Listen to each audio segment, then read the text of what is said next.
কাতলা মাছ চলে এসছে। কাকাবাবু কাতলা মাছ ধুয়ে দিচ্ছে।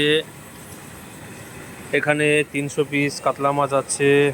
আর এদিকে চিংড়ি মাছ ছাড়ানো হচ্ছে। যেটি চিংড়ি মাছ ছাড়াচ্ছে।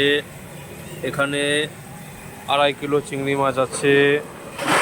এদিকে রিন্টু ভাই ডাল সেদ্ধ বসিয়ে দিয়েছে। ডাল সেদ্ধ হয়ে গেছে, এখন এই ডিস্কোতে তুলে নেবে।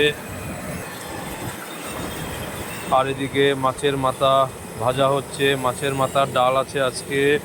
আর এদিকে আলু এঁচোড় ভাজা হয়ে গেছে। আজকে এঁচোড় চিংড়ি আছে। আজকে এখানে 300 লোকের রান্না হবে। এদিকে চাটনি রান্না হয়ে গেছে, টমেটোমের চাটনি। এদিকে মশলা হয়ে গেছে, এখন রান্না বসিয়ে দেবো দুপুরের রান্না আজকে।